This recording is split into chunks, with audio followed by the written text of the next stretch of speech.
اعوذ باللہ من الشیطان اللعین الرجیم بسم اللہ الرحمن الرحیم الحمدللہ رب العالمین الصلاة والسلام علی سید الانبیاء والمرسلین خاتم لما سبق والفاتح لمن غلط المعلن الحق بالحق ابو القاسم محمد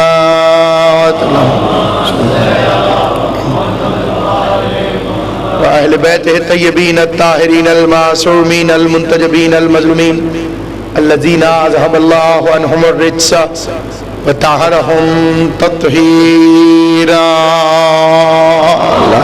صلى على محمد وسيما بقية الله المنتظر امام زماننا حاضر روحی و ارواح العالمین آل تراب المقدم الفدا عجل اللہ تعالی فرجہ الشریف وسہل اللہ تعالی مخرجہ الشریف ولعنت اللہ دائما باقیہ علی اعدائهم وغاصب حقوقهم ومنکری فضائلهم ومصائبهم وولایتهم مجمعین اما بعد قال اللہ تبارک وتعالی فی کتابہ المبین بسم اللہ الرحمن الرحیم انا اعطیناک الکوثر فصل لربک وانحر انا شانئک هو الابتر مل کے صلوات بھی دیجئے محمد و آل محمد محمد پروردگار عالم شہزادی کونین کے لال کے صدقے میں اس ذکر پاک کو اپنی بارگاہ میں شرف قبولیت عطا فرمائے اور آل محمد کی عزت اور عظمت کا صدقہ پڑھنے والوں کو حق پڑھنے اور سننے والوں کو حق برداشت کرنے کی توفیق عطا فرمائے سامعین گرامی قدر کائنات آدم و عالم میں یہ بھیانک ترین دور بھی ہماری آنکھوں نے دیکھنا تھا کہ جب لوگ علی کی ولایت کے موضوع پہ چونک پڑتے ہیں حالانکہ پیغمبر اعظم صلی اللہ علیہ وآلہ وسلم مبعوث برسالت ہوئے اور آپ نے 23 برس مشقت فرمائی اور آپ کی ذات طیب و طاہر نے پتھر کھا کر جو تبلیغ کی بالآخر خدا نے یہ ارشاد فرمایا وَإِن لَمْ تَفْعَلْ فَمَا بَلَّغْتَ رِسَالَتَهُ اگر تو نے علی کی ولایت کو نہ پہنچایا تو نے رسالت کا کوئی کام ہی نہیں کیا تو جس کام کو نہ مان کر محمد نبی نہیں رہ سکتے اسے نہ مان کر آپ مسلمان کس طرح سے رہ سکتے یہی وہ تسلسل ہے کل جو فقرہ میں نے عرض کیا تھا آپ حضرات کی خدمت میں اور جس سے میں نے آپ حضرات کی خدمت میں بعنوان ولایت بزبان امام حسن علیہ السلام گفتگو کو پیش کیا تھا آج اس سلسلے کا دوسرا تسلسل اس طرح سے ہے کہ خداوند قدوس نے دین پہنچایا جس کے ذریعے اسے نبی کہتے ہیں اور جو دین کو قیامت تک دین بنانے والے کی مرضی کے مطابق محفوظ رکھیں گے انہیں امام کہتے ہیں اور یہ امامت خاصہ ہے مذہب اہل بیت کا ہمارے علاوہ کسی کے پاس ان معانی کے اندر امامت موجود نہیں ہے اور نہ ہی کوئی اپنے راہبروں کو ان معانی کے اندر امام کہتا ہے جن معانی کے اندر ہم امام کہتے ہیں امام کا معصوم ہونا خطاؤں سے پاک ہونا یہ ضروریات مذہب کے اندر ہے لازمہ دین کے اندر ہے پہلی بات لوگ سمجھتے ہیں اور عقیدے کا ایک بہت بڑا فرق ہے اس مقام پر کہ جی خاتم المعصومین پیغمبر ہے حضور کے بعد کوئی معصوم نہیں اور مذہب اہل بیت یہ ہے کہ حضور علیہ السلام کی ذات کے بعد جناب سیدہ کی ذات امیر المومنین کی ذات والی صفات اور آپ کے 11 معصوم بیٹے ان کا معصوم ہونا بالکل ایسے ہے جیسے اللہ ایک ہے۔ جس طرح اس بات پر عقیدہ رکھنا ضروری ہے کہ اللہ ایک ہے، اسی طرح سے یہ بھی عقیدے کا ایک لازمی حصہ ہے کہ ہمارے امام معصوم ہیں۔ کیونکہ معصوم ہیں اسی لیے امام ہیں۔ عصمت اولیت میں ہوتی ہے اور امامت اس کے بعد ہے، اسی لیے امام ہے کیونکہ معصوم ہے، اور کیونکہ معصوم ہے اسی لیے امام ہے۔ اور یہ قرآن مجید کی وہی آیت جس میں خداوند قدوس نے حضرت ابراہیم علیہ السلام سے فرمایا انی جاعلک للناس اماما، ہم آپ کو انسانوں کے لیے امام بناتے ہیں۔ قال ومن ذریتی، فرمایا کیا میری ذریت میں بھی بنائے گا؟ قال لا ینال عہد الظالمین، فرمایا ہمارا یہ عہد ظالمین کے لیے نہیں ہے۔ تو اب یہ بات از روح قرآن طے ہے کہ جو ظالم ہوگا وہ امام نہیں ہوگا، اور جو امام ہوگا وہ ظالم نہیں ہوگا۔ اب ظالم جتنے بھی معانی میں آتا ہو، جو امام ہوگا وہ ظالم نہیں ہوگا، اور جو ظالم ہوگا وہ امام نہیں ہوگا۔ تو اب حضرت آدم خود اپنے لیے فرما رہے ہیں ربنا ظلمنا انفسنا وان لم تغفر لنا وترحمنا لنکونن من الخاسرین، خدایا ہم سے ظلم ہو گیا۔ یہ کسی نے انکوائری کر کے حضرت آدم کے لیے رپورٹ نہیں دی ہے، ورنہ مسلمان کہتے کہ رپورٹ ٹھیک نہیں ہے۔ یہ خود بیان ہے حضرت آدم علیہ السلام کی سٹیٹمنٹ ہے جسے انہوں نے خود ارشاد فرمایا ربنا ظلمنا انفسنا، خدایا ہم سے ہمارے نفوس پر ظلم ہو گیا۔ وَإِن لَّمْ تَغْفِرْ لَنَا وَتَرْحَمْنَا لَنَكُونَنَّ مِنَ الْخَاسِرِينَ۔ ایک صلوات بھیجیں محمد و آل محمد رب اللہ صلی اللہ محمد بعد میں۔ بالکل سطحی گفتگو کرنا، بنیادی گفتگو کرنا چاہتا ہوں۔ آپ یوں سمجھیے کہ پرائمری لیول پہ گفتگو کرنا چاہتا ہوں تاکہ چھوٹے بچوں کو یہ بنیادی باتیں میں عرض کر کے بارگاہ حضرت امام حسن علیہ السلام ارشاد ہو رہا ربنا ظلمنا انفسنا وان لم تغفر لنا وترحمنا لنکونن من الخاسرین۔ خود فرما رہے ہیں حضرت آدم علیہ السلام خدایا ہم سے ظلم ہو گیا۔ ایک بہت بڑا جھگڑا ہے مولوی صاحبان کے اندر کہ انسان فاعل مختار ہے یا مجبور محض، افعال جو سر انجام دیتا ہے اپنی مرضی سے دیتا ہے یا کوئی اندیکھی طاقت ہے جو اس سے یہ ساری موومنٹ کروا رہی ہوتی۔ تو فرقہ بندی کی قید سے بالاتر ہو کر 72 فرقوں کا نظریہ ہے، 73 میں سے 72 فرقوں کا یہ نظریہ ہے کہ خیر ہی و شر ہی من اللہ تعالی، جو کچھ ہو رہا ہے کائنات کے اندر یہ سارا کا سارا اللہ کی طرف سے ہو رہا۔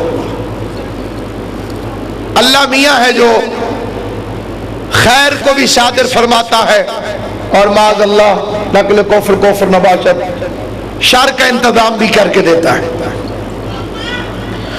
اسی جھوٹے عقیدے کو بسم اللہ، اسی جھوٹے عقیدے کو کور کرنے کے لیے، کیونکہ اصول ہے کہ ایک جھوٹ کو چھپانے کے لیے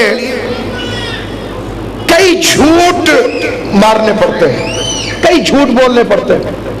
ایک جھوٹ کو جب کور کرنا چاہے انسان تو نہ معلوم اسے کتنے جھوٹوں کا سہارا لینا پڑتا ہے، اس کی تعداد کی آپ کوئی گنتی نہیں گن سکتے۔ آپ دیکھیے ایک علی کی ولایت کو چھپانے کے لیے کتنے مولویوں کا سہارا لیا گیا، یعنی اللہ سے ٹکرائے تو مولوی کی طاقت سے ٹکرائے۔ تو سامعین گرامی قدر، اس منزل فکر پر آواز کو کیا اچھا آ رہی ہے نا جی ٹھیک ہے، کوئی نہ کوئی بند ہوا تھا جب میں شروع ہوئی.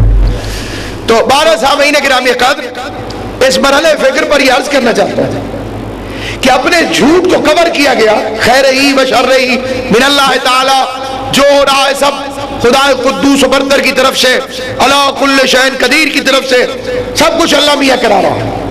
تو اس کو کور کس طرح کیا گیا؟ ایک جھوٹی روایت کے ذریعے. نہ وہ قرآن ہے، نہ وہ حدیث ہے، نہ قول معصوم ہے، نہ اللہ کے قرآن میں آیا، نہ پیغمبر صلی اللہ علیہ وآلہ وسلم کے بیان میں آیا. یہ ملائیت کی اختراع ہے. کیا کہ پتا بھی نہیں ہلتا اس کی مرضی کے بغیر. اتنا مشہور فکرہ ہے کہ کچھ نوجوان ابھی بھی پریشان ہوں گے کہ کیا یہ فکرہ غلط ہے؟ 100% غلط. انہوں نے اذن کا مفہوم نہیں سمجھا. مفہوم اذن کیا ہے یہ بات انہوں نے نہیں سمجھی. یعنی آج ہوا چل رہی ہے لاہور میں، موسم کافی خوشگوار ہے، یعنی یہ پتا ہلنے سے پہلے اللہ میاں سے پوچھتا ہے ہلوں یا کھڑا رہوں؟ تو آدھی چٹان کا پتا تو اس کی مرضی کے بغیر نہیں ہلتا. یہ 2 من کا چور کے اس کی مرضی سے ہل کے جاتا ہے. اصل میں یہ پلاننگ تھی بنی امیہ کی یزید کو بری کرانے کے لیے کہ جو ہوتا ہے وہ اللہ کی مرضی سے ہوتا ہے اور بندے کا اس میں کوئی عمل دخل نہیں. تو یہ بیچارہ یزید کیا کرتا؟ تقدیر ہی یہی تھی، مشیت میں لکھا گیا تھا. اللہ کی لکھی کو کون ٹالے؟ تقدیر کو کون موڑ سکتا ہے؟ اور تقدیر تو پھر تقدیر ہوتی ہے. اللہ نے لکھ دیا تھا، وہ بیچارہ کیسے بغاوت کرتا؟ تو میں کہتا ہوں اگر وہ اللہ کے لکھے سے ہوا ہے تو جب ہم یزید پر لعنت کرتے ہیں تو آپ کیوں اعتراض کرتے ہیں؟ یہ بھی اللہ نے لکھا تھا کہ اس کو لعنت دے. اس کو تقدیر الہی کیوں نہیں سمجھتے؟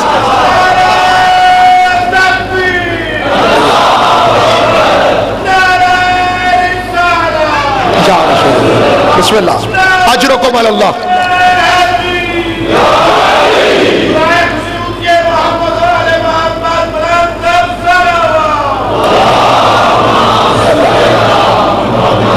اب ہم سے یہ پوچھنا چاہیے مانیدار، ماتم کیوں کرتے ہو؟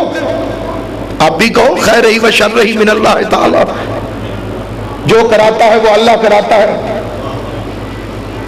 اللہ ہی کی طرف سے ہو رہا ہے. پھر ماتم بھی اللہ کرواتا ہے. اور جو ہے یہ نہیں. سامعین گرامی، حضرت امام حسن علیہ السلام سے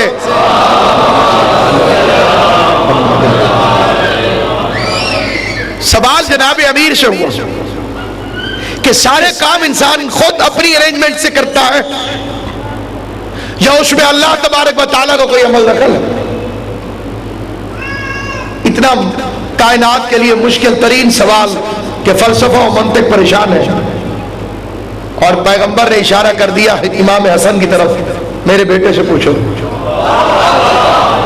اور امام حسن علیہ السلام نے پوچھا کہ طویل جواب دوں یا مختصر؟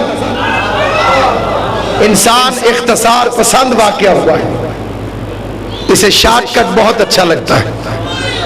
اب لوگ وہ فون بھی نہیں لیتے جس میں ڈائل یوں گھوم کے پھر واپس اتنی دیر آئے. اتنا ٹائم نہیں ہے دنیا کے پاس. اب ٹچ سسٹم، وائس ایکٹیویٹ، منہ سے بولا 5 اور ٹیلی فون نے ملانا شروع کر دیا. اسلام 1400 سال پہلے وائس کے ذریعے ہونے والے اثرات کی خبر دے رہا تھا. اتنی دفعہ یہ پڑھو تو یہ ہو جاتا ہے، اتنی دفعہ یہ پڑھو تو یہ ہو جاتا ہے. تو اب اسلام کی ان دعاؤں کو بھی فضول نہ سمجھیے. آپ درود پڑھتے ہیں تو کوئی چیز ایکٹیویٹ ہو جاتی ہے، فوراً فرشتے درود کے تھال لے کر آل محمد کی خدمت میں پہنچ جاتے ہیں. آپ کے چاہنے والے نے ہدیۃً درود بھجوایا ہے، اور جب آپ آل محمد کے دشمن پہ لعنت بھیجتے ہیں وہ بھی باعث ایکٹیویٹ کچھ ہو رہا ہوتا ہے. اس پر بھی فرشتے درے اٹھا کے جہاں پہنچنا ہوتا ہے پہنچ جاتے ہیں.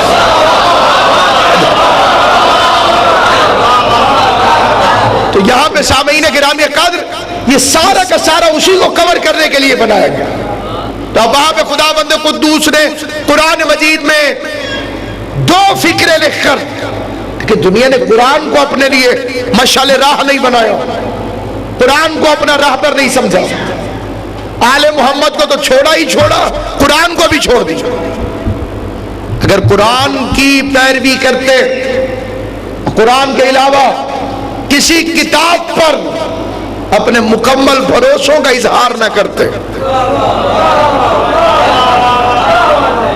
یعنی کتنی بھیانک بات ہے کہ کتاب کا نام تھا کافی، اصول کافی، اور ہمارے مذہب کی نہایت اہم ترین کتاب، اور اتنی مضبوط ترین کتاب کہ جس نے دنیا کو گنگا کر دیا۔ ایک صلوات پڑھنے محمد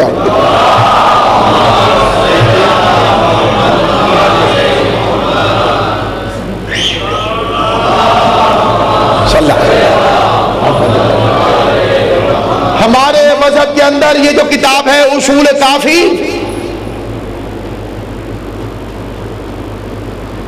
جو بسم اللہ ایک صلوات بھیجے محمد و آل محمد بلند آواز سے، اس کے اوپر ایک حدیث گھڑ کے لکھ دی گئی کہ ہمارے امام نے فرمایا ہے کہ یہ ہمارے شیعوں کے لیے کافی ہے۔ کتنی بھیانک ترین چال ہے مذہب اہل بیت کے خلاف۔ یہ کافی تھی تو 3 کتابیں اور کیوں لکھی ہیں؟ اس کے بعد قبلہ مخدوم صاحب الاستبصار ہے، اس کے بعد من لا یحضر الفقیہ ہے، اس کے بعد تہذیب الاحکام ہے، پھر ان کو ہٹا دو کہ یہی کافی ہے۔ امام اگر کہہ دیں کہ یہ کافی ہے تو پھر اس کے بعد کافی کی کسی اور کتاب کی کیا ضرورت تھی؟ جبکہ ہمارے مذہب اہل بیت میں کتب اربع ہیں، 4 کتابیں، مجموعہ احادیث ائمہ معصومین، اور پہلی کتاب پر ملائیت چمکانے کے لیے لکھ دیا گیا یہ ہمارے امام نے فرمایا یہ ہمارے شیعوں کے لیے کافی ہے۔ یہ کافی ہوتی تو اگلی کتابیں لکھنے کی کیا ضرورت پیش ہے؟ باقی کتابوں کا لکھے جانا اس بات کی دلیل ہے کہ وہ فکرہ غلط تھا۔ ہم تو خالی قرآن کو کافی نہیں سمجھتے۔ آپ کو یاد ہے کسی نے قرآن کو کافی کہا تھا؟ توجہ ہے کہ نہیں؟ آپ گھبرا کر نہیں، دیکھیے روزے کا اثر نہیں ہوتا اگر انسان محبت اہل بیت میں بیٹھے۔ ہم نے تو قرآن کو کافی کہنے والے کو نہیں مانا تو ہم کسی بندے کی لکھی ہوئی کتاب کو کافی کیسے کہہ سکتے؟ جبکہ ان حدیثوں میں پھر چھانٹی ہوئی، چھانٹی میں پھر چھانٹی ہوئی، چھانٹی میں پھر چھانٹی ہوئی، طے کرتے گئے علماء کہ اس میں اتنی حدیثیں ٹھیک ہیں، اس میں اتنی حدیثیں ٹھیک ہیں، اس میں اتنی حدیثیں ٹھیک ہیں۔ اس وقت علماء کی محنت ہے کہ وہ جو سیاہ و سفید ملتا گیا اسے لکھتے گئے، آگے جانچنا ہے علماء کا کام، اور اسی لیے علم الرجال بنایا جاتا ہے تاکہ وہ رجل دیکھے جائیں کہ جو صحیح روایت بیان کرتے ہیں، تاکہ کسی جھوٹے کی بات پر یقین نہ کر لیا جائے۔ تو اس لیے سامعین گرامی قدر، اس منزل فکر پر قرآن مجید کے اندر 2 فکریں اگر رجوع قرآن کی طرف بندہ کرتا ہے یا اللہ کراتا ہے، 2 آیتیں، اور دونوں آیتیں پڑھتا ہوں قرآن مجید کی آیت۔ ایک فکرہ ہے حضرت آدم علیہ السلام۔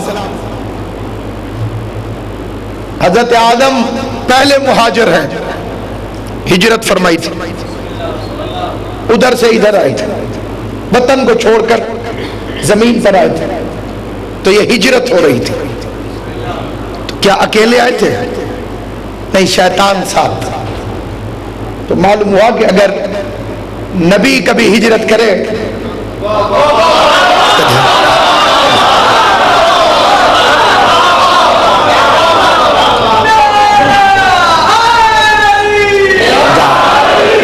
دونوں نے زمین پہ آنے کے بعد ایک فکرہ کہا، ایک فکرہ، اور دونوں کے فکرے کو اللہ نے قرآن میں لکھ دیا۔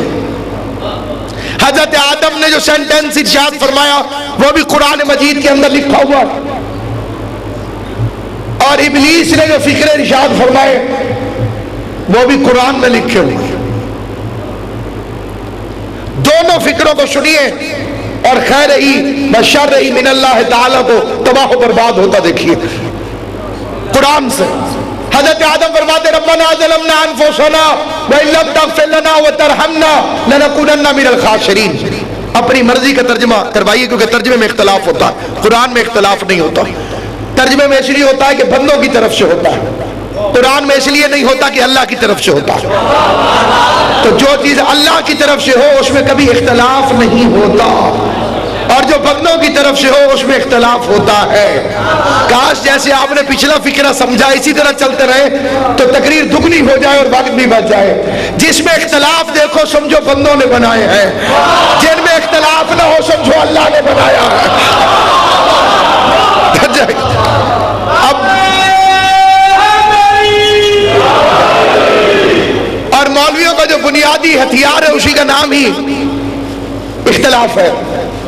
ایک قبلہ کعبہ مرنے لگے، کہا بیٹا تجھے میری مسجد پہ بٹھا دیا جائے گا، افسوس کہ تو نے علم حاصل نہ کیا، کیا کرے گا؟ اس نے کہا ابا کوئی غور بتاتے جاؤ۔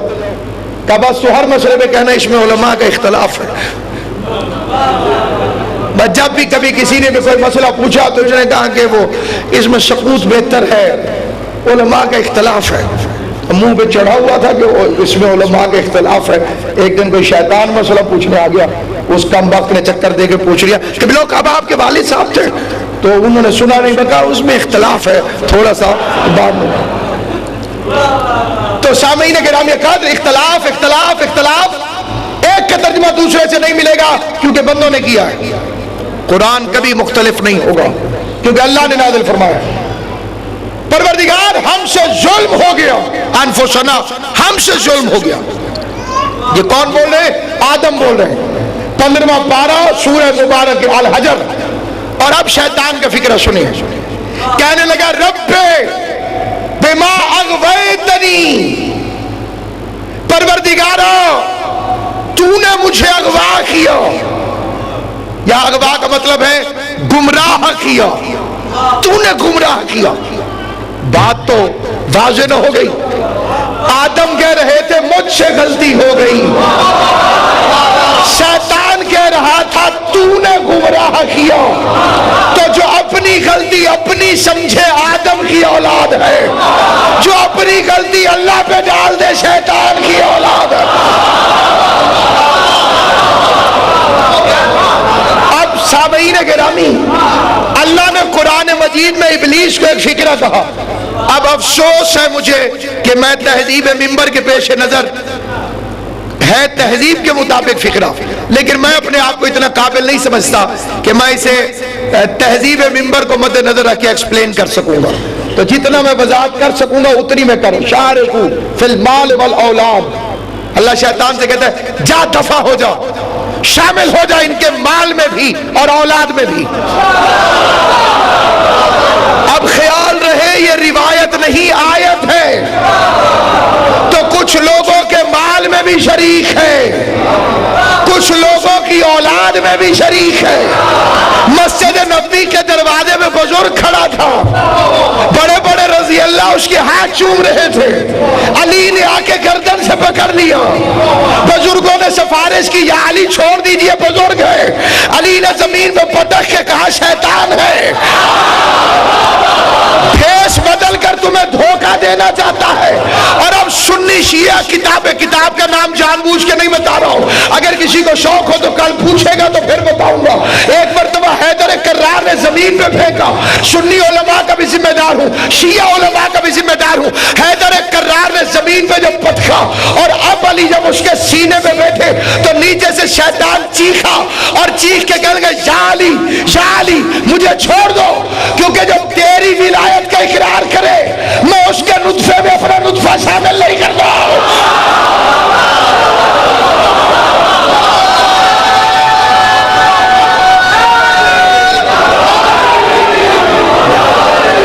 اب شیطان کی اولاد کو اچھا لگے گا علی ولی اللہ۔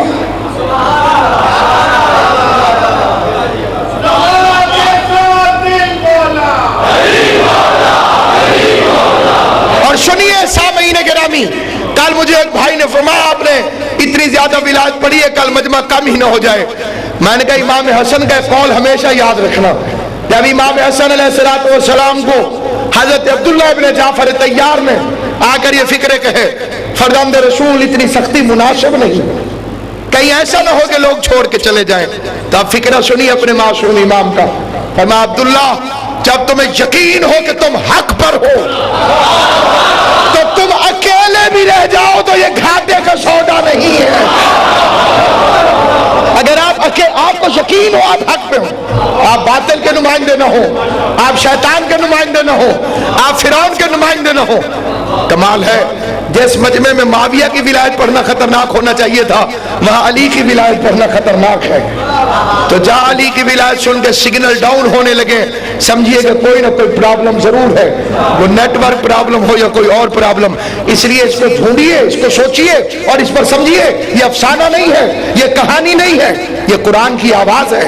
تو سامعین گرامی، قرآن کہہ رہا ہے حضرت آدم نے فرمایا ربنا ظلمنا، ہم سے ظلم ہو گیا، اور آیت کیا تھی؟ حضرت ابراہیم علیہ السلام سے کہا گیا انی جاعلک للناس اماما، ہم تجھے انسانوں کا امام بنا رہے ہیں۔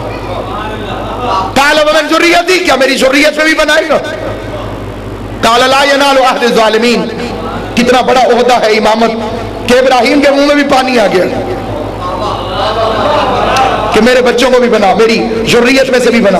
اور اللہ نے کیا کہا؟ لا ینال عہد الظالمین، میرا یہ وعدہ ظالموں سے نہیں ہے۔ اکثر مفسرین یا عربی لغت سے ناواقفیت کی وجہ سے دھوکہ کھا گئے۔ ہر لینگویج کی ایک ٹیکنیکل لینگویج ہوتی ہے مسلم میں، جب تک بندے کو وہ ٹیکنیکل لینگویج سمجھ نہیں آئے گی وہ دھوکہ کھا جائے گا۔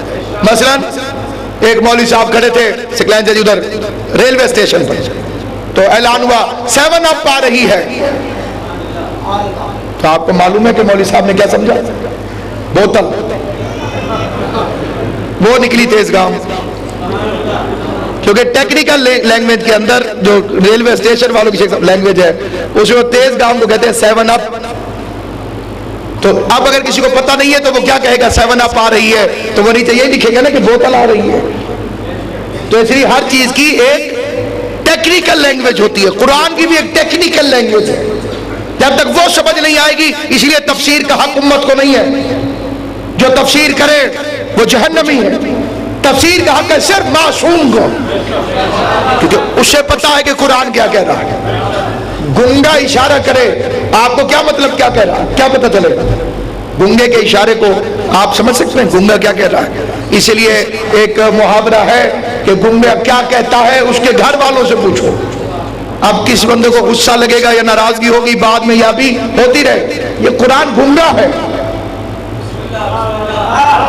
آپ چپ کر گئے، اب ترجمہ سن لیجئے۔ سامت کا مطلب ہوتا ہے گنگا، سامت نکلا ہے سمن سے، سمن کہتے ہیں گنگے کو، سامت کہتے ہیں جو بول نہ سکے۔ تو جو بول نہیں سکتا وہ اشارے کرتا ہے۔ قرآن کے اشاروں کا غلط مطلب سمجھتے ہوئے 73 فرقے بن گئے، کیونکہ ان سے نہ پوچھا جن کے گھر میں یہ گنگا آیا تھا۔ اب کیونکہ قرآن آیا تھا آل محمد کے گھر تو ضرورت تھی کہ آل محمد سے جا کے پوچھتے، تو قرآن نے کیا کہا ہے؟ آل محمد سے پوچھے۔ کیا مطلب؟ لا ینال عہد الظالمین، میرا یہ وعدہ ظالموں سے نہیں ہے، یعنی اللہ بھی چوائس کر رہا تھا، اس کو بناؤں گا اس کو نہیں بناؤں گا، جی جو ظالم ہوں گے وہ نہیں ہوں گے، نہیں، اللہ نے بتایا۔ یہ جیسے کرمان صاحب قبلہ نیاز بانٹ رہے ہو تو میں نے جا کے قبلہ سے نیاز لے لی، تو میں نے پوچھا قبلہ میرے ساتھ والوں کو بھی دیں گے یہ نیاز جو آپ بانٹ رہے ہیں؟ اب وہ تو بانٹ رہے تھے، میں لینے کے لیے گیا، اپنا حصہ لے لیا۔ میں نے کہا جو میرے ساتھ آئے ہیں ان کو بھی دیں گے؟ انہوں نے کہا قبلہ یہ نیاز منافقوں کے لیے تو نہیں ہے۔ اس کا کیا مطلب؟ کہ مومنوں ہی کے لیے ہے۔ ابراہیم کو ان اماموں کا پتہ تھا جنہیں خدا مقرر فرما چکا ہے، پتہ نہ ہوتا، ان کی معرفت نہ ہوتی تو ابراہیم کو نبوت ملتی کیسے؟ اگر علی سے لے کے مہدی تک معرفت نہ ہوتی صلوات اللہ علیہ اجمعین تو کیسے ابراہیم کو نبوت؟ ابراہیم کو پتہ تھا وہ لوگ کون ہیں، تو انہی کو مد نظر رکھے۔ ومن ذریتی، جیسے هو الذی بعث فی الامیین رسولا، کہہ رہا تھا میری نسل میں ایک رسول بھیج، وبعث فیہم رسولا من انفسہم، ایک رسول بھیج میری ذریت کے اندر۔ تو کیا حضور دعا ابراہیم کے محتاج تھے کہ ابراہیم دعا مانگیں گے تو حضور نبی بنیں گے، وہ دعا نہیں مانگیں گے تو کیا آپ نبی نہیں بنیں گے؟ ابراہیم کہتے تو 12 امام آتے، نہیں، یہ محتاج ابراہیم نہیں ہے، یہ ابراہیم سے پہلے کے ہے۔ ابراہیم کو پتا تھا کہ انہوں نے آنا ہے تو وہ اللہ کے ارادے میں اپنا ارادہ شامل کر رہا تھا۔ جیسے ہم درود نہ بھی بھیجے تو آل محمد پہ اللہ درود بھیج رہا ہے، ہم درود بھیج کے اللہ کے ہم خیال ہو جاتے ہیں. تو اس نے کہا لا ینال عہد الظالمین، خدا نے کہا میرا یہ وعدہ ظالمین سے تو نہیں ہے، انہی عادلوں کو بناؤں گا جن کے لیے میں نے امامت بنائی ہے. تو اب جو ظالم ہے وہ امام نہیں، جو امام ہے وہ ظالم. تو ابراہیم نے کہا ہم سے ظلم ہو گیا. ایک مچھلی کے پیٹ میں یونس نے کہا لا الہ الا انت سبحانک انی کنت من الظالمین.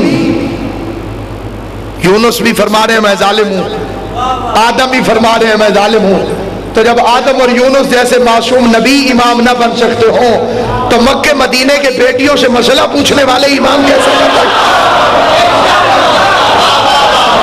جب امامت والا عہدہ جلیلہ انہیں نہ مل سکے تب خدا بند قدوس نے امامت کی ترتیب بنائی ہے. وہ ترتیب بھی خدا کی قسم حکمت سے بھری ہوئی ترتیب ہے. علی کے بعد حسن، ایسا امام جسے مشکلات ورثے میں ملی. اب وقت بڑا تیزی سے گزر رہا ہے، انشاءاللہ زندگی بخیر کل ٹھیک 6:30 بجے ممبر پہ حاضر خدمت دوں گا، بلکہ اس سے بھی کوشش کروں گا ذرا پہلے اگر حاضر خدمت، تاکہ زیادہ سے زیادہ یہ بات ہو سکے. سامعین گرامی، ایک شریف حکومت کے بعد اقتدار سنبھالنے سے کام آسانی سے چلتا ہے شریف آدمی کا. آپ سے پہلی گورنمنٹ جو تھی وہ ایک شریف آدمی کی تھی، اس نے آپ کے حوالے اقتدار کیا. آپ بھی اتفاق سے شریف آدمی ہو تو کام بڑا اچھا چلتا ہے.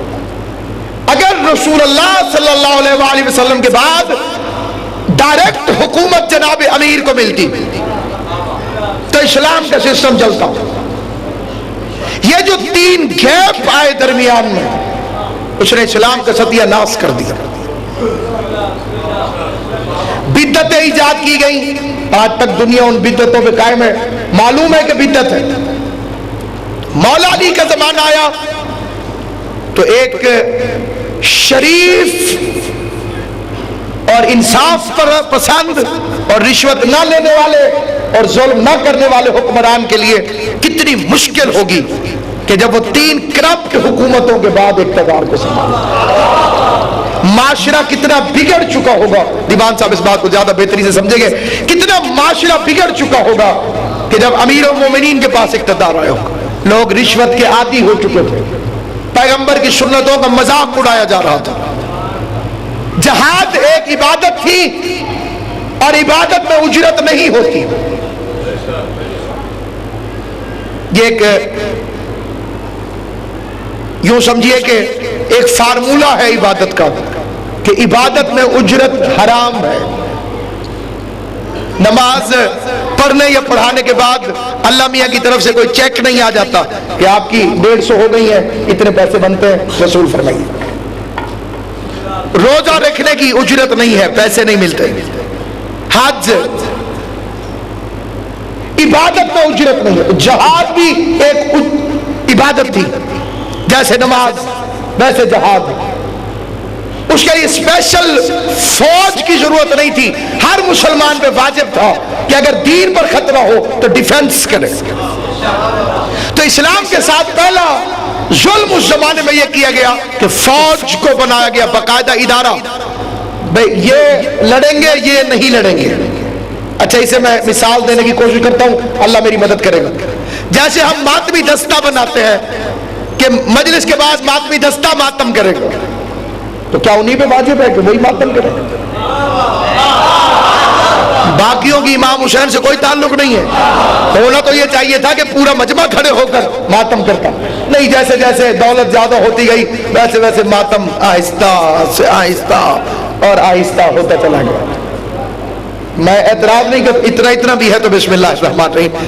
لیکن وہ نجم آفندی نے کہہ دیا غم حسین بھی غم حسین بھی یا رب کوئی تماشا ہے، غریب کرتے ہیں ماتم امیر دیکھتے ہیں.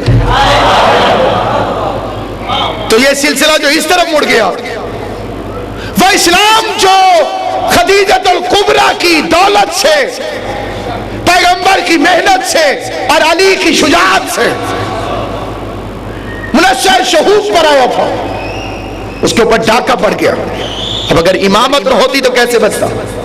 امام حسن کا پہلا کردار عبادات کے اندر کھول کے اس وقت سامنے آیا جب امام حسن علیہ السلام کی دشمنی شروع ہوتی ہے. پہلے تو 14 مہینے کی عمر میں، پوری ذمہ داری سے یہ عمر میں نے بتائی ہے، 14 مہینے کی عمر میں ابو سفیان کو ناک سے پکڑا تھا امام حسن۔ یہ مشہور کر دیا گیا ہے، خاموش امام، حلم والا امام، پیغمبر امن، کسی کو کچھ نہیں کہتے تھے، نہیں۔ 14 مہینے کی عمر میں امیر المومنین کے پاس ابو سفیان آیا کہ رسول اللہ سے کہیے کہ میری معافی کو قبول فرما۔ اب یہ ذہن میں رہے کہ امام حسن کی جو آمد ہوئی ہے وہ 15 رمضان تو ہے ہی ہے، لیکن ہجری کے لحاظ سے 3 ہجری تھی، اور یہ اسلام کا فتوحات کا دور شروع ہو رہا ہے۔ اب جب امام حسن اپنے بچپن میں کانوں میں آوازیں سنیں گے تو وہ آوازیں کیا ہوں گی؟ آج بدر فتح ہو گیا، آج احد میں کافر بھاگ گئے، آج خندق میں عبد ود مر گیا۔ اس بات کو نفسیاتی طور پر سنیے، بچہ جو بچپن کے اندر جس ماحول کے اندر پرورش پاتا ہے یا جس ماحول کے اندر پروان چڑھتا ہے وہ اس کی زندگی پر حتمی اثرات ہوتے ہیں۔ جو بچہ اچھا بچے میں ایک بات اور بھی ہے کہ وہ سنتا نہیں، دیکھتا۔ اس لیے آج تک کوئی چینل ایسا نہیں جس نے بچوں کے لیے خبریں شروع کر دی۔ کبھی کوئی بچہ نہیں کہتا میں خبریں سنوں گا، بچہ کیا کہتا ہے؟ میں کارٹون دیکھوں گا، کیونکہ کارٹون کا تعلق ہے دیکھنے کے ساتھ، اس لیے بچہ اسے دیکھے گا۔ اب جدید دنیا نے وہ باتیں جو بچوں کو بڑے ہو کے پتہ چلتی تھی ان پہ کارٹون بنانا شروع کر دیا۔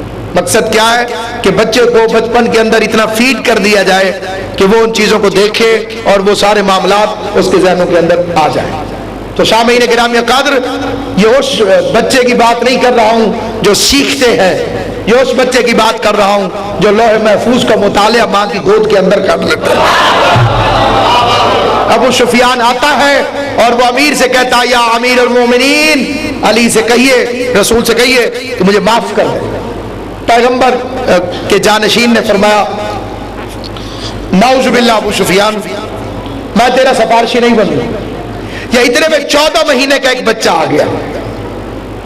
اور ایک بات اور بھی یاد رکھیے گا، ابھی تک وہ مقصر نہیں، اس مقصر کی ماں بھی پیدا نہیں ہوئی جو ایسا مقصر پیدا کر دے گا، جو امام کی اس صفت کا انکار کر سکے کہ امام ایک دن میں 1 مہینے جتنا بڑھتا ہے، 1 مہینے میں 1 سال جتنا بڑھتا ہے۔ یعنی یہ فزیکل طور پر، ظاہری طور پر امام علیہ السلام، اور اسی لیے 50 سال کے امام کے کپڑے 1 دن کے امام کو پورے آتے ہیں، اور 1 دن کے امام کے کپڑے 50 سال کے امام کو پورے آتے ہیں۔ الامام اماما ولو کان فی الصبیہ، امام امام ہے چاہے جھولے میں کیوں نہ ہو۔ تو 14 مہینے کا امام، اور جیسے ہی ابو سفیان کی نظر پڑی تو اس نے امیر مومنین سے کہا آپ کو اس بچے کا واسطہ، میری سفارش کر دیں۔ امیر نے فرمایا کہ میں تیرے معاملے کو اسی بچے کو سپرد کرتا ہوں، تو اسی بچے کو اپنا سفارشی اگر بنا سکتا ہے تو بنا لے۔ تو وہ آیا اور اس نے کہا کہ حسن مہربانی کیجئے اور رسول خدا سے میری سفارش کیجئے۔ شاید بچوں کے لیے یہ واقعہ نیا ہو لیکن تاریخ میں مستند واقعہ ہے کہ امام حسن اٹھے اور معاویہ کو اس کی ناک سے، ابو سفیان کو اس کی ناک سے پکڑ لیا اور جھنجھوڑا۔ ابو سفیان خالی نام لینے سے کریکٹر سمجھ میں نہیں آئے گا، سردار قریش، رسول کے خلاف ہونے والی ہر مہم کا سردار، اور امیر بھی یہ اسی کام پہ ہوا تھا، رسول کے خلاف چندہ جمع کر کے۔ اس سے پہلے اس کا کوئی بیک گراؤنڈ، امیر نہیں ہے، صاحب دولت نہیں ہے، صاحب ثروت نہیں ہے، اونٹ چراتا تھا لوگوں کے لے کر۔ یہ تو بدر احد اسے امیر کر گئے۔ آل محمد کی دشمنی میں لوگوں کے بندے مارے جاتے تھے، پھر جن کے بندے مرتے تھے ان سے کہتا تھا اگر بدلہ لینا ہے تو چندہ جمع کرو، تو لوگ اسے چندہ دیتے تھے، لات کے نام پر، عزا کے نام پر، منات کے نام پر، کچھ اس کی بیوی کے نام پر، بہت سارا جمع ہو جاتا تھا۔ یہ فیکٹ ہے، تاریخ کا سامعین گرامی قدر یہ آیا اور امام علیہ السلام نے 14 مہینے کے امام حسن نے ناک سے پکڑا اور جھنجھوڑا، اور جھنجھوڑنے کے بعد کہا جب تک تو میرے نانا کا کلمہ نہیں پڑھ لیتا تب تک حسن تیری سفارش نہیں کرے۔ اب تیور دیکھیے جسے دنیا خاموش انسان کہتی ہے، امام حسن کے کردار کو، سیرت کو پڑھا ہی نہیں گیا، پیش ہی نہیں کیا گیا، خالی ایک دو روایتوں پہ ہم رک گئے اور آگے نہ چلے، ورنہ یہ کردار دیکھیے تو اللہ لمبی زندگی دے اہل حدیث عالم دین مولوی محمد اسحاق کو، جس کا یہ فکرہ قلم نور سے چوکھٹ عرش میں لکھنے کے قابل ہے، جو اس نے اپنی تقریر میں کہا ہے، اور وہ تقریر جا بجا موجود ہے شعلہ امام حسن۔ تو اس تقریر میں جمعے کے خطبے میں اس نے کہا کہ حسین سے زیادہ مظلوم ہے حسن، اور یزید سے زیادہ ملعون ہے معاویہ۔ تو امام حسن کے ساتھ کیا واقعات پیش آئے اور کس طریقے کے ساتھ یہ صلح تک پہنچے، وہ کربلا سے کم نہیں ہے، لیکن ہماری توجہ اس طرف نہیں ہے۔ تو انشاءاللہ تعالی عزیز زندگی رہی تو کل کی تقریر میں ان واقعات پر روشنی ڈالی جائے گی کہ کیوں صلح کی، قرآن کیا کہہ رہا تھا، سیرت پیغمبر کیا کہہ رہی تھی، جرنیلوں کے حالات کیا کہہ رہے تھے، کون کون بک گیا تھا، کیسے کیسے سیاست اپنا اثر دکھا گئی تھی، کیسے کیسے بے ایمانی کے ذریعے سے فرزند رسول کو گرفتار کرنے کی باقاعدہ پلاننگ بن چکی تھی، اور جرنیلوں نے کہہ بھیجا تھا معاویہ کو کہ ہم حسن کو لا رہے ہیں، فکر نہ کر، اس کے ساتھ مل کر تو اچھے نہیں لڑیں گے بلکہ اس کے ہاتھوں میں ہتھکڑیاں ڈال کر تیرے حوالے کر دیں گے۔ امام قید خانے میں جا رہے تھے، اور قرآن کیا کہہ رہا تھا، اس صورتحال کے مد نظر اس صلح کے سارے عوامل انشاءاللہ تعالی العزیز اپنی بے بذاتی کے اعتراف کے ساتھ میں آپ حضرات کی خدمت میں کل کی مجلس میں عرض کروں گا۔ یہاں صرف اتنا سامعین گرامی قدر کہ امام علیہ السلام کے خالی بچپن پر نگاہ کی جائے گی تو بچپن کا ایک پہلو، مسجد میں جاتے ہیں پیغمبر کو سنتے ہیں، 3 سال کی عمر ہے، 4 سال کی عمر ہے، 5 سال کی عمر ہے، گھر آتے ہیں تو ماں پوچھتی ہے کہاں گئے تھے۔ اس ایک فکرے کی کتنی قیمت رہے گی آنے والے غلیظ معاشروں کے اندر، اس کا احساس دلانا چاہتا ہوں۔ یہ مائیں پوچھتی تھی کہاں گئے تھے، اب مائیں نہیں پوچھتی۔ جب تک مائیں پوچھتی تھی کہاں گئے تھے تب تک بچے دہشت گرد نہیں بنتے تھے۔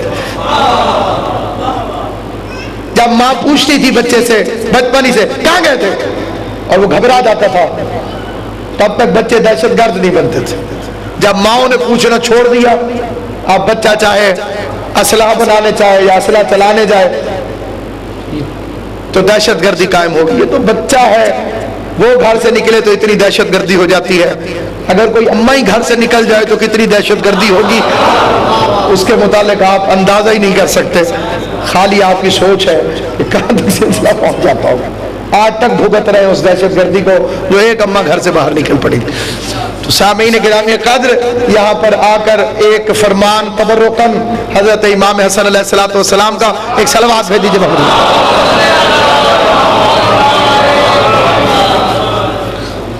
ایک پس منظر میں فرمان ہے حضرت امیر المومنین علیہ السلام، اس میں آپ نے ارشاد فرمایا اگر نسلوں میں سرداری چاہتے ہو، اگر چاہتے ہو کہ تمہاری نسلوں میں سرداری ہو، پشتوں میں سرداری ہو، تو کیا کرو؟ علی فرماتے ہیں دسترخوان قائم کرو، دسترخوان قائم کرو اگر نسلوں میں سرداری چاہتے ہو۔ یہ فرمان کس کا ہے؟ حضرت امیر علیہ السلام۔ اور آپ فکرہ سنیے امام حسن علیہ السلام، فرمایا کھلانے والے بنو تاکہ حاکمانہ سوچ پیدا ہو، دارین قربان عظمت امام، کھلانے والے بنو تاکہ حاکمانہ سوچ پیدا ہو، پھر فرمایا کھانے والے نہ بننا، ورنہ غلامی کی سوچ پیدا ہو جائے گی۔ آپ ذرا اپنے معاشرے میں دیکھیے، اپنے بچپن میں دیکھیے، آپ چھوٹے تھے، ابا جی پیسے دیتے تھے 10 روپے، اب تو بات بہت آگے چلی گئی ہے، 1 روپے 2 روپے 10 روپے یہ بچہ لیتا ہے اپنے باپ سے، جب بھی ضرورت پڑے گی تو اپنے باپ سے جا کے طلب کرے گا۔ سکول کا ٹرپ گیا، چھانگا مانگا تک سب نے کہا چلو راوی پہ چلنا ہے، تو اب بچہ کیا کہتا تھا؟ میں ابو سے پوچھوں گا، کیونکہ کھلاتا ہے باپ۔ اب بیٹے کے اندر فکر کیا ہے؟ سوچ اس میں غلامی ہے، باپ کو حاکم سمجھتا ہے، میں ابا جی سے پوچھوں۔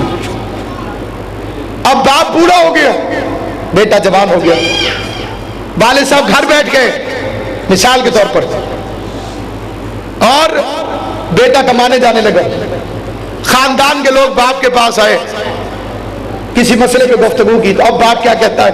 میں بیٹے سے مشورہ کروں گا۔ آپ نے دیکھا کہ جب کھلانے والا بدلا تو پوچھنے والا بدل گیا۔ تو اب میں سوچتا ہوں کہ جب چند بندوں کو کھلانے والا حاکم بن جاتا ہے تو جو پوری دنیا کو رزق بانٹتا ہو وہ جناب امیر نہیں ہوگا تو اور کون ہے؟ اس لیے امیر المومنین وہ ہے جو کائنات کو رزق بانٹتا ہے۔ یہ اسی حسن و حسین کی یتیمی کا مہینہ ہے، اور کل کی مجلس میں یہ طے ہوا تھا کہ اگرچہ یہ مجلسیں حضرت کے ظہور پر نور کے متعلق ہے، لیکن پھر بھی مصائب کے بغیر مجلس مکمل نہیں ہوتی۔ 1 کروڑ فضائل ہو اور ایک فقرہ بھی مصائب کا نہ ہو تو اسے مجلس سے ازا نہیں کہہ سکتا۔ تو اس لیے سامعین گرامی قدر ایک فقرہ عرض کرتا ہوں، اور وہ فقرہ یہ کہ اگر وہ بھی فضائل امام حسن پڑھتا ہوں، مصائب پڑھوں گا لیکن فضائل کی شروع، اور قبلہ جو حکم فرمایا ہے کل انشاءاللہ کوشش کروں گا کہ اس کی تعمیل بھی ہو جائے، لیکن یہاں آج صرف ایک فقرہ کہنا چاہتا ہوں اور بڑا کامن سینس کا سوال کرنا چاہتا ہوں۔ جوان بیٹے کے سامنے اگر بوڑھے باپ پر قاتلانہ حملہ ہو جائے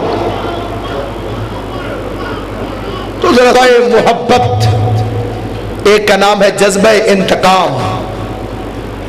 ایک وقت میں ہم کہتے ہیں جذبات بھڑک اٹھے، غلط ہے، جذبات نہیں ہوتے، جذبہ ابھرتا ہے۔ آپ کے مزاج کیسے ہیں؟ فکرہ غلط ہے، مزاج زیادہ نہیں ہوتے، ایک ہوتا ہے۔ تو یا محبت کا جذبہ ابھرے گا، اس کے تحت بچہ جوان اپنے باپ کو سنبھالے گا، پٹی کرے گا، زخم کو دیکھے گا، حکیم کو لے آئے گا، باپ کو حکیم کے پاس لے جائے گا، اسے کہتے ہیں جذبہ محبت۔ اور دوسرا رستہ ہے جذبہ انتقام، اس میں باپ کا بھی خیال نہیں رہے گا، اس میں قاتل کے پیچھے دوڑے گا، قاتل کو پکڑے گا، اس سے باپ کا بدلہ لے گا، مر جائے گا یا مار دے گا، زخمی ہو جائے گا یا زخمی کر دے گا۔ روئے زمین پر کوئی تیسرا رستہ نہیں تھا، یا محبت یا انتقام۔ کیا خیال ہے آپ کا؟ اگر باپ زخمی ہو، بیٹا دیکھ رہا ہو، تو یہی 2 رستے ہی ہیں نا، کوئی تیسرا رستہ تو نہیں ہے۔ آئیے تیسرا رستہ امام حسن نے دکھایا، جہاں جذبات دب جاتے ہیں وہاں عصمت ابھر جاتی ہے۔ جذبات دب گئے، 19 رمضان کی صبح کو مسجد کوفہ کے اندر علی جیسے باپ پر قاتلانہ حملہ ہوا، نہ محبت میں باپ کو سنبھالا، نہ انتقام میں قاتل کو پکڑا، بلکہ ایک قدم آگے بڑھایا، اور جس مسلح پہ باپ کا خون پڑا تھا اسی پہ ماتھا رکھ کے فرمایا سبحان ربی الاعلی وبحمدہ وسیعلم الذین ظلموا ای منکر ینکلمون الا لعنت اللہ علی القوم الظالمین ربنا تقبل منا انک انت السمیع العلیم وتب علینا انک انت التواب الرحیم اللهم بحق محمد وعلی وسیدۃ النساء العالمین وبحق الحسن والحسین وبحق علی بن الحسین وبحق محمد بن علی وبحق جعفر بن محمد وبحق موسیٰ بن جعفر وبحق علی بن موسیٰ وبحق محمد بن علی وبحق علی بن محمد وبحق حسن بن علی وبحق حجت بن الحسن العسکری صلوات اللہ علیہم اجمعین بہمت واللہ ومن اعدائہم تبرأ فی الدنیا والآخرہ. خدایا مجلس ادا کو منظور و مقبول فرما. سادات و عظام کے گھر کو آباد و شاد رکھ. آل محمد کی عزت و عظمت کا واسطہ, شہزادی کونین کا واسطہ, سادات عظام کی اس ساعت جمیلہ کو اپنی بارگاہ میں شرف قبولیت عطا فرما. محمد و آل محمد کا واسطہ جمیع مومنین و مومنات کی دعا کو قبول فرما. جمیع مرحومین مومنین و مومنات کی مغفرت فرما. جو بے اولاد انہیں اولاد رضی اللہ فرما. جو حج و زیارت کر رہے ہیں قبول فرما. جو شوق رکھتے انہیں بار بار سعادت بخش. خدایا ہمیں ماہ رمضان میں سودا میں شمار فرمانا. امیر المومنین کے شیخ جیسے اعمال کرنے کی توفیق عطا فرمانا اور ہمارے رمضان مبارک ماہ کی عبادتوں کو قبول فرمانا. خدایا ہمیں حرام سے محفوظ رکھ, ہمیں حلال مہیا فرما. خدایا محمد و آل محمد کی عزت و عظمت کا واسطہ ہماری دعا کو قبول فرما. شہزادی کونین کی عزت و عظمت کا واسطہ جو بیمار ہیں انہیں صحت کاملہ و عاجلہ عطا فرما. جو مقروض ہیں ان کے قرض امام رضا علیہ السلام کے خزانے سے ادا فرما. شہزادی کونین کی عزت و عظمت کا واسطہ وارث زمانہ کو اجازت و ظہور عطا فرما. ہمیں زیارت و ظہور اور صاحب العصر زمان کی توفیق عطا فرما. حضرت کے ظہور کو ہمارے لیے باعث عافیت قرار دے. خدایا 72 کا واسطہ ہمیں 313 میں شمار فرما. اگر ہم اس قابل نہ ہو تو ہمیں 313 کے غلاموں میں شمار فرما. خدایا محمد و آل محمد کے صدقے معرفت امام نصیب فرما, انتظار امام نصیب فرما. علی کی ولایت پہ زندہ رکھ, علی کی ولایت پہ موت عطا فرما. خدایا وہ ایک سانس بھی ہمیں نصیب نہ کر جو علی ولی اللہ پہ شک کرتے ہو ہماری گزر. خدایا ولایت پر ایمان عطا فرما. عزاداری امام حسین علیہ السلام, ولائے امیر المومنین اور عظمت سادات جناب سید کونین کا واسطہ ہمیں انہی عقیدوں پہ زندہ رکھ, انہی عقیدوں پہ موت عطا فرما. ہمیں حشر میں عزاداران امام حسین میں محشور فرما اور ہم امام حسین علیہ السلام کے عزاداروں میں ہمیں لکھ, رونے اور رلانے والوں میں ہمیں محشور فرما. آل محمد کی عزت و عظمت کا واسطہ بارگاہ کی رونق بننے والوں کے گھروں کو بارونق رکھ. امام حسین کے چاہنے والوں کو آباد و شاد رکھ. اس مہینے کی رحمتیں برکتیں ہم پر نازل فرما. اللہم قل ولیک الحجت بن الحسن العسکری صلواتک علیہ وعلی آبائہ فی هذه الساعة وفی کل ساعة ولیًا وحافظا وقائدا وناصرا ودلیلا ومعینا حتی تسکن وردک طوعا وتمتع فیہا طویلا. یا رب محمد وآل محمد صلی علی محمد وآل محمد وعجل فرجهم وسائل مخرجهم ولعن اعداءهم اجمعین. ایک مرتبہ سورہ الحمد پڑھ کے جمیع شیعان امیر المومنین کی ارواح کو اصحاب